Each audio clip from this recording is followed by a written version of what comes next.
اور آج کا ہمارا ٹاپک جو ہے وہ بہت ہی اہم ہے، سورہ فاتحہ جو ہم ہر نماز میں پڑھتے ہیں، ہر رکعت میں پڑھتے ہیں، ویسے بھی پڑھتے ہیں اور اللہ تعالیٰ سے دعائیں مانگتے ہیں۔ فضائل کے حوالے سے بات کریں گے اور سورہ ملک کے فضائل کے حوالے سے بات کریں گے۔ مفتی وسیم صادق ہمارے ساتھ موجود ہیں۔ السلام علیکم۔ وعلیکم السلام ورحمۃ اللہ وبرکاتہ۔ کیسے مفتی صاحب؟ ٹھیک ٹھاک؟ اللہ کا شکر، اللہ کرم۔ آپ ٹھیک ہیں؟ خیریت سے؟ جی، ٹاپک میں بتا چکی ہوں، کھانسی مجھے شروع ہو گئی ہے، آپ شروع کیجئے۔ بسم اللہ الرحمن الرحیم۔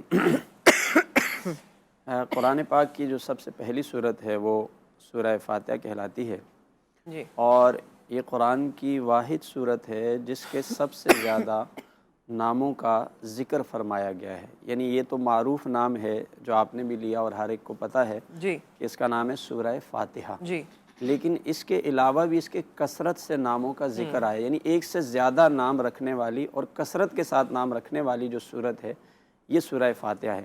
اچھا، یہ ناموں کی جو کثرت ہوتی ہے یہی اس کے فضائل اور کمالات کے اوپر دلالت کر رہی ہے، یہ اس کی شرف پر، چونکہ ناموں کا کثیر ہونا یہ اس کے کمالات پر دلالت ہے، اس کی شرف پر دلالت ہے۔ جیسا کہ ایک مثال سے اگر سمجھاؤں تو نبی علیہ السلام کا جو معروف نام ہے وہ ہے محمد صلی اللہ علیہ وسلم، لیکن آپ دیکھتے ہیں کہ اور بھی بہت سے اسماء کا تذکرہ ہے۔ اچھا، یہ ناموں کا ذکر ہوتا کیوں ہے؟ یہ اس لیے ہوتا ہے کہ جو جو کمال اللہ نے ان کی ذات میں پیدا فرمایا اسی کمال اور وصف کے مطابق ایک نام بھی عطا فرما دیا گیا۔ اسی طرح جو سورہ فاتحہ ہے اس کے کمالات اتنے زیادہ ہیں، اس کے مطابق ہر کمال اور وصف کے مطابق اس کا ایک نام بھی ذکر فرما دیا گیا۔ علامہ آلوسی رحمۃ اللہ تعالیٰ علیہ انہوں نے تقریباً اس کے 22 نام گنوائے ہیں، یعنی سورہ فاتحہ کے 22 ناموں کا ذکر کیا۔ چند ایک کا ذکر میں کرتا ہوں جس سے ہمیں یہ پتہ چلے کہ اس کے اور معروف نام کیا ہیں، اور پھر وہ نام بھی اسم با مسمہ ہیں۔ یعنی اسم با مسمہ کا مطلب یہ ہوتا ہے جیسا نام ہو ویسا اس کا کام بھی ہو، ویسا ہی اس میں کمال بھی ہو۔ اب اس کو فاتحہ کہتے ہیں۔ فاتحہ کا معنی عربی میں ہوتا ہے کھولنے والی، چونکہ یہ قرآن پاک کا آغاز اس سے ہوتا ہے، یہ کھولنے والی ہے، جس کو فاتحہ بھی کہتے ہیں۔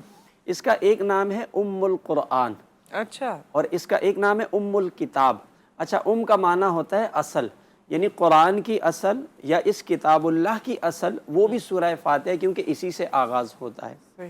اس کا ایک نام ہے سبع مثانی، یہ قرآن میں بھی آیا، وَلَقَدْ آتَيْنَاكَ سَبْعًا مِّنَ الْمَثَانِ وَالْقُرْآنِ الْعَظِيمِ۔ اسی طرح اس سورت کا ایک نام ہے دعا، یعنی حدیث پاک میں اس کو دعا کے نام سے بھی تعبیر کیا گیا، اس کو دعا بھی قرار دیا گیا۔ اسی طرح سورہ فاتحہ کا ایک نام شفا بھی رکھا گیا، جی، آیت شفا بھی ہم اس کو شفا بھی کہا جاتا ہے۔ اسی طرح اس کا ایک نام ہے الکافیہ، اور اس کا ایک نام ہے الوافیہ۔ اسی طرح اس کا ایک نام ہے الحمد۔ بہت سارے نام ہیں۔ اب ناموں سے متعلق چند ایک باتیں عرض کروں کہ یہ نام رکھنے کی وجہ کیا ہے۔ مثال کے طور پر اس کو کہا گیا کہ یہ سورہ شفا ہے۔ اچھا، شفا کس طرح ہے؟ یعنی بیماریاں دو طرح کی ہوتی ہیں۔ ایک بیماری وہ ہوتی ہے جو آپ کی جسمانی بیماری ہے، ظاہری بیماری ہے۔ ایک بیماری وہ ہوتی ہے جو باطنی ہوتی ہے، اخلاقیات کے اعتبار سے۔ جیسے قرآن میں ہے نا، فی قلوبہم مرض، کہ بعض لوگ ایسے ہیں کہ ان کے دلوں میں بیماری ہے، یعنی نفاق کی بیماری ہے، حسد کی ہے، بغض کی ہے، کینے کی ہے، بہت ساری بیماریاں۔ سورہ فاتحہ کو اللہ نے اتنا باکمال بنایا ہے کہ یہ ظاہری اور باطنی دونوں طرح کی بیماریوں کے لیے شفا ہے۔ نبی علیہ السلام نے فرمایا ہے کہ اس میں ہر بیماری کی شفا ہے سورہ فاتحہ میں۔ اب اگر میں ظاہراً بیماری کا عرض کروں، جیسا کہ حدیث پاک میں بھی آتا ہے، حضرت ابو سعید خدری رضی اللہ تعالیٰ عنہ فرماتے ہیں کہ ایک مرتبہ ہم اصحاب رسول سفر کر رہے تھے، تو دوران سفر جو ہے ایک جگہ پر قیام کیا، تو اس علاقے کے اندر جو لوگ مقیم تھے، رہتے تھے، وہاں سے ایک چھوٹی سی بچی آئی بھاگتی ہوئی ان لوگوں کے پاس، اصحاب رسول کے پاس۔ کہا ہمارے جو قبیلے کا سردار ہے اس کو بچھو نے کاٹ لیا ہے، اگر آپ میں کوئی دم کرنے والا ہے تو وہ آ کر اگر اسے دم کر دے۔ تو حضرت ابو سعید خدری رضی اللہ تعالیٰ عنہ فرماتے ہیں ایک صحابی نے کہا کہ میں دم کرتا ہوں، آپ چلے گئے۔ اچھا، آپ نے جا کر دم کر دیا، اور وہ بچھو کا جو اتنا سخت زہر ہوتا ہے اللہ نے اس کو شفا عطا فرما دی۔ وہ اتنے خوش ہوئے کہ بدلے میں انہوں نے ایک تو مہمان نوازی بھی کی سارے صحابہ کی، اور 30 بکریوں کا تحفہ بھی عطا کیا۔ اچھا، جب یہ واپس لوٹ کر حضور علیہ السلام کی بارگاہ میں گئے، آپ علیہ السلام کو یہ سارا ماجرا بتایا، تو حضور نے فرمایا کہ کیا پڑھ کر دم کیا تھا؟ وہ صحابی عرض کرتے ہیں کہ میں نے سورہ فاتحہ پڑھی۔ یعنی فاتحہ کے اندر اللہ نے اتنا فیض رکھا ہوا ہے کہ اس کے پڑھ کر دم کر دینے سے بچھو کا زہر بھی، اس کا بھی اثر بھی ظاہر ہو گیا۔ یعنی آج کے دور میں بھی اگر کوئی بیماری ہے، تکلیف ہے، تو اس کے لیے بھی یہ پڑھی جا سکتی ہے نا؟ بالکل، یہ اس کے بہت سارے وظائف باقاعدہ ذکر کیے گئے ہیں، جیسے کسی کو لا علاج مرض، یعنی اگر ڈاکٹر یہ کہہ دیتا ہے کہ بھائی اس بیماری کا اب ہمارے پاس علاج نہیں ہے، ایک تو یہ بات یاد رکھیے گا ہر بیماری کا علاج ہے، لیکن ہوتا یہ ہے کہ ہماری اس تک رسائی نہیں ہے۔ اب جیسے جیسے ریسرچ بڑھے گی تو آپ اس کا جو ہے دوا آپ نکال کر لے آئیں گے، لیکن اللہ نے ہر بیماری کے لیے شفا رکھی ہے۔ نبی علیہ السلام کا فرمان ہے کہ سورہ فاتحہ میں ہر بیماری کی شفا ہے۔ اس لیے بزرگان دین نے ایک طریقہ بیان کیا ہے کہ اگر ڈاکٹر کسی کو لا علاج قرار دے دیتے ہیں کہ بھائی اب اس کے لیے ہمارے پاس کوئی علاج نہیں ہے، تو انہوں نے ایک طریقہ بتایا کہ 41 دن تک سورہ فاتحہ پڑھنی ہے۔ اس کا طریقہ میں عرض کر دیتا ہوں کہ اس کو کس طرح پڑھنا ہے۔ اگر وہ مریض خود پڑھ سکتا ہے تو یہ تو بہت ہی اچھی بات ہے، اگر خود نہیں پڑھ سکتا، مطلب اس کا مرض اس قدر ہے کہ اب اس کے اندر یہ بھی طاقت نہیں، تو کوئی دوسرا بھی پڑھ سکتا ہے۔ لیکن اس کی ایک خاص ٹائمنگ ہے، نماز فجر کا جو وقت ہوتا ہے، جب آپ 2 سنتیں ادا کرتے ہیں پھر 2 فرض پڑھتے ہیں، تو سنت اور فرض کے درمیان اس وقت میں 41 مرتبہ سورہ فاتحہ پڑھنی ہے اور پڑھ کر اپنے اوپر دم کر دینا ہے۔ اگر دوسرا پڑھ رہا ہے تو وہ پڑھ کے دم کر دے، لیکن اس کا ایک خاص طریقہ ہے پڑھنے کا، یعنی آپ سورہ فاتحہ پڑھتے ہیں تو شروع میں آپ بسم اللہ بھی پڑھتے ہیں، بسم اللہ الرحمن الرحیم، تو یہ جو بسم اللہ پڑھتے ہیں نا، اس کو سورہ فاتحہ سے ملا کے پڑھنا ہے ایک کلمے کے ساتھ۔ میں پڑھ کے بتا دیتا ہوں، بسم اللہ الرحمن الرحیم الحمد للہ رب العالمین، یعنی بسم اللہ کو جوڑ دینا ہے الحمد کے ساتھ، الحمد للہ رب العالمین۔ 41 مرتبہ یہی کرنا ہے، یہ 41 مرتبہ پوری سورہ فاتحہ پڑھنی ہے اور پڑھ کے اپنے اوپر دم کرنا ہے، اور یہ عمل بھی 41 دن کرنا ہے۔ یعنی یہ ان لوگوں کے لیے ہے جن کو ڈاکٹر لا علاج قرار دے۔ اب مل کا کیا مطلب ہے؟ ملانے سے ہی ہے اس کا مطلب؟ یہ یعنی دونوں کو ملا کے پڑھنا ہے۔ اصل میں ہم جیسے وقف کر لیتے ہیں نا، رک جاتے ہیں، تو پھر ہم پڑھتے ہیں الحمدللہ، لیکن یہاں وقف نہیں کرنا، یہ بزرگوں نے طریقہ بتایا کہ اس کو ملا کے پڑھنا ہے۔ اور پھر یہ جو لا علاج مرض ہے، انشاءاللہ اللہ نے چاہ 40-41 دن کرنے کے بعد اس میں بہتری آ جائے گی۔ کالر ہمارے ساتھ موجود ہیں، السلام علیکم۔ جی فدا حسین صاحب السلام علیکم۔ وعلیکم السلام میڈم صاحبہ۔ جی بہت کم آواز آ رہی ہے آپ کی۔ مجھے آواز آ رہی ہے میڈم صاحبہ؟ جی جی بتائیے کیا کہنا چاہتے ہیں؟ میڈم صاحبہ میں پوچھنا چاہتا ہوں پاکستان میں کہیں سے بھی قرآن پاک مل سکتا ہے؟ پاکستان میں کون سا قرآن پاک؟ پاکستان میں قرآن پاک مل سکتا ہے؟ سمجھ نہیں آ رہی مجھے، سمجھ نہیں آ رہی سوال۔ ایک اور کالر سے بات کرتے ہیں، السلام علیکم۔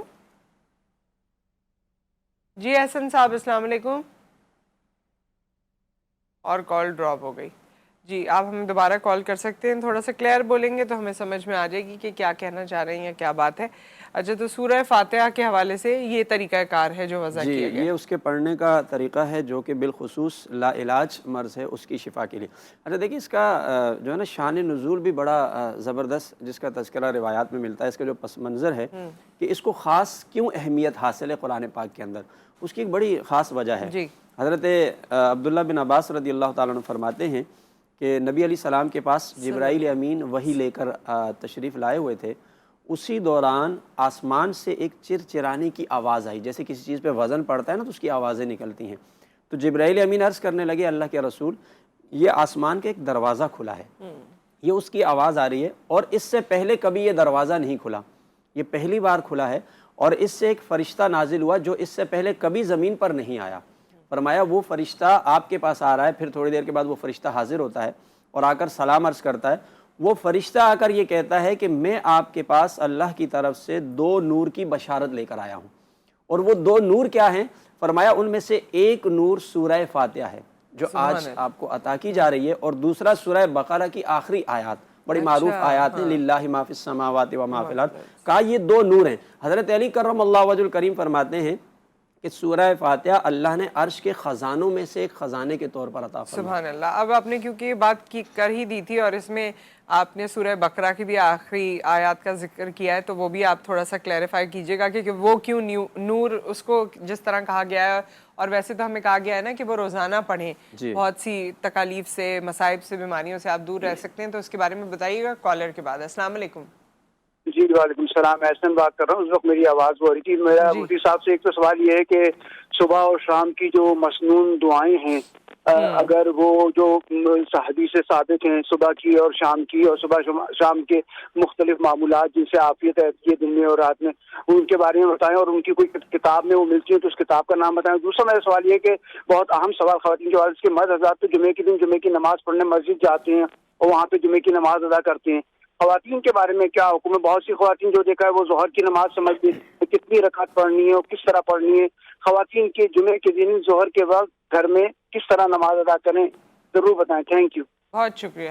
ایک بریک آ گیا ہے یہاں پر، بریک کے بعد واپس آتے ہیں اور یہ تمام باتوں کو آپ کے سامنے پیش کرتے ہیں۔ ملتے ہیں بریک کے بعد۔